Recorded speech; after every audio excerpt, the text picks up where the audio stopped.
Hey guys, हमारे सौर मंडल में कुछ ग्रह ऐसे हैं जो काफी विशाल हैं, लेकिन उन सभी ग्रहों में जुपिटर हमारे सौर मंडल का सबसे विशाल ग्रह है। हमारे सौर मंडल में इससे बड़ा कोई भी ऑब्जेक्ट नहीं है सिवाय सन के। ये इतना विशाल है कि अगर सौर मंडल के सभी ग्रहों को एक साथ मिला दिया जाए तब भी ये उनसे 2 गुना से भी ज्यादा विशाल है। वहीं इसमें तकरीबन 1300 पृथ्वी फिट हो सकती हैं। लेकिन दोस्तों, क्या आपके मन में कभी भी ये सवाल आया है, अगर जुपिटर का साइज और बड़ा रहता, मतलब जुपिटर का साइज अभी के साइज का 2 गुना होता, तब हमारे सौर मंडल की स्थिति क्या होती? क्या तब भी जुपिटर के सभी चंद्रमा उसका चक्कर लगाते? और सबसे अहम सवाल, जुपिटर के साइज में 2 गुना होने से हमारे जीवन पर इसका क्या असर होता? आज की इस वीडियो में हम इसी सवाल के जवाब को जानेंगे। तो चलिए शुरू करते हैं। तो गाइस, जुपिटर की हमारे सौर मंडल में बहुत ही अहमियत है। इसे तो सौर मंडल का वैक्यूम क्लीनर भी कहा जाता है। अगर जुपिटर न होता तो पता नहीं हमारी धरती का क्या होता, क्योंकि वो जुपिटर ही है जो हमें बॉम्बार्ड से बचाता है।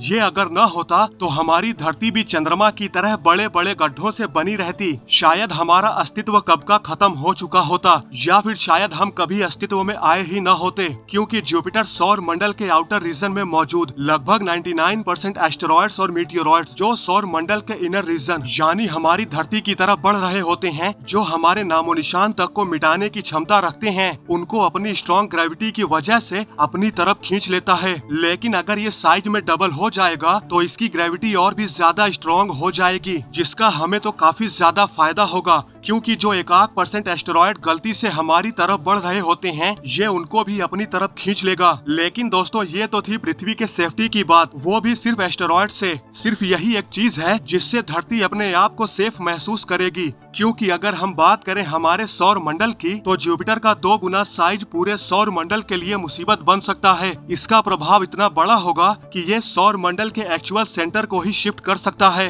एक्चुअल सेंटर से आप थोड़ा बहुत जरूर कंफ्यूज हुए होंगे। असल में दरअसल दोस्तों, जैसा कि हम में से ज्यादातर लोग यही समझते हैं कि सौर मंडल के सभी ग्रह सूर्य के चारों तरफ चक्कर लगाते हैं, लेकिन आपकी जानकारी के लिए बता दूं कि ऐसा है नहीं। असल में सौर मंडल के सभी ग्रह सूर्य के चारों तरफ सटीक परिक्रमा नहीं करते, बल्कि वे बैरी सेंटर की परिक्रमा करते हैं। ये सौर मंडल में एक कॉमन पॉइंट है, जिसके चारों तरफ सौर मंडल के सभी ग्रहों के साथ साथ सन खुद भी इसी पॉइंट का चक्कर लगाता है। अब चूंकि बैरी सेंटर सन के बिल्कुल पास है, इसलिए हमें ऐसा लगता है सभी ऑब्जेक्ट सूर्य की परिक्रमा करते हैं। असल में दोस्तों, बैरी सेंटर वो पॉइंट होता है जो किन्हीं 2 ऑब्जेक्ट्स को बैलेंस करता है। हमारे सौर मंडल के साथ भी ऐसा ही है। हमारे सौर मंडल को बैलेंस करने वाला पॉइंट सन के पास ही लाई करता है। इसके पीछे का रीजन है कि सन अकेले ही पूरे सौर मंडल के 99.86% हिस्से को अपने अंदर ही कंज्यूम करता है। दोस्तों, जैसा कि हम जानते हैं, किन्हीं 2 ऑब्जेक्ट जिनमें से एक का मास दूसरे की तुलना में काफी ज्यादा है, अगर उन दोनों को एक पॉइंट पर बैलेंस करना है,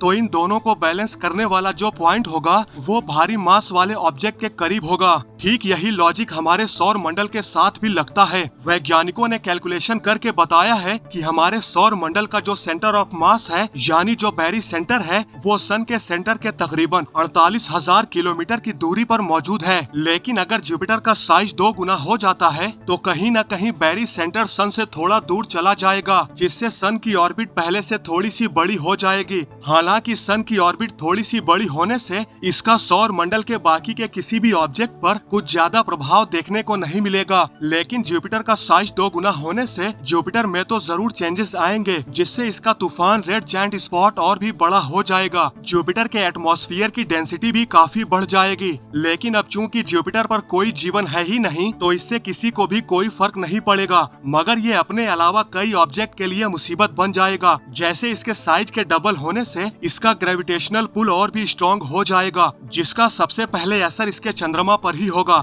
ज्यादातर संभावना यही है इसका स्ट्रॉन्ग ग्रेविटेशनल पुल सभी चंद्रमाओं को अपनी तरफ खींच लेगा। साथ ही ये अपने आसपास के सभी ग्रहों के ऑर्बिट को भी अपनी स्ट्रॉन्ग ग्रेविटी से प्रभावित करेगा। लेकिन अभी भी सन की ग्रेविटी जुपिटर की ग्रेविटी से कहीं कहीं ज्यादा होगी, इसलिए सभी ग्रहों की ऑर्बिट में बहुत थोड़ा सा ही बदलाव आ सकता है। लेकिन तभी तक जब तक अपने रोटेशन के दौरान वो जुपिटर के नजदीक होते हैं। जैसे ही वे जुपिटर से दूर जाते हैं, उनकी ऑर्बिट फिर से सामान्य हो जाएगी। लेकिन हमारी जो धरती है वो जरूर मुसीबत में पड़ सकती सकती है, क्योंकि सौर मंडल में हमारी धरती ही एकमात्र ऐसा ग्रह है जहां पर जीवन मौजूद है। बाकी के सभी ग्रहों की ऑर्बिट में अगर थोड़ा बहुत बदलाव आता भी है तो उन्हें कुछ खासा फर्क नहीं पड़ने वाला, क्योंकि वहां पर तो किसी तरह का जीवन ही नहीं है। हालांकि जुपिटर का 2 गुना साइज अगर धरती की ऑर्बिट पर कुछ असर डालता भी है, तब भी हमारी धरती की ऑर्बिट हैबिटेबल जोन में ही रहेगी। लेकिन इसके साथ जो आगे होगा वो काफी भयानक होगा, क्योंकि जैसा कि हमने शुरू में जाना, जुपिटर सभी एस्टेरॉयड को अपनी तरफ खींच लेता है, जो अगर धरती की तरफ बढ़ते तो उसे तहस नहस कर सकते थे।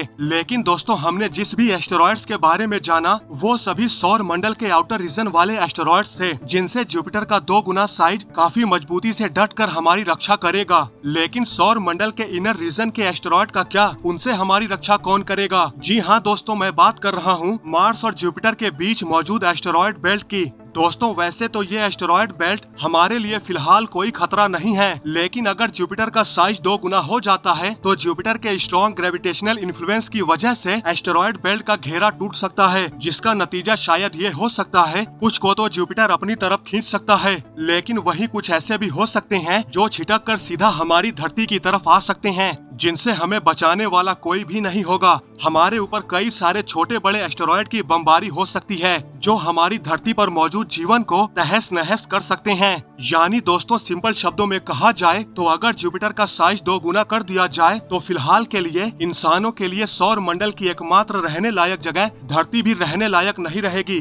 यानी जो कभी हमारा अंतरिक्ष का बॉडीगार्ड हुआ करता था वही हमारा दुश्मन बन जाएगा। हालांकि धरती पर जीवन आजीवन के लिए खत्म नहीं हो सकता। कुछ माइक्रोबियल लाइफ या फिर समंदर के भीतर बहुत सी लाइफ बची रह सकती हैं, जो बाद में कुछ सैकड़ों सालों या फिर हजारों सालों बाद एस्टेरॉयड बेल्ट से बमबारी पूरी तरह से खत्म हो जाने के बाद धीरे धीरे फिर से लाखों सालों में इवॉल्व होकर फिर से एक नई सभ्यता का निर्माण कर सकते हैं। वैसे दोस्तों, आप लोगों को क्या लगता है, जुपिटर के 2 गुना साइज होने से सौर मंडल की क्या स्थिति हो सकती है? क्या जो मैंने संभावनाएं बताई वो आपके हिसाब से सही है या फिर आपका नजरिया कुछ और ही है? कमेंट करके जरूर बताएं।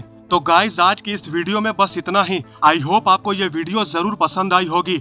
अगर आपको ये वीडियो पसंद आई है तो लाइक और शेयर करना न भूलें, और ऐसी ही इंटरेस्टिंग वीडियो देखने के लिए हमारे चैनल को सब्सक्राइब करना बिल्कुल भी न भूलें। तो गाइज, मिलते हैं नेक्स्ट वीडियो में। जय हिंद।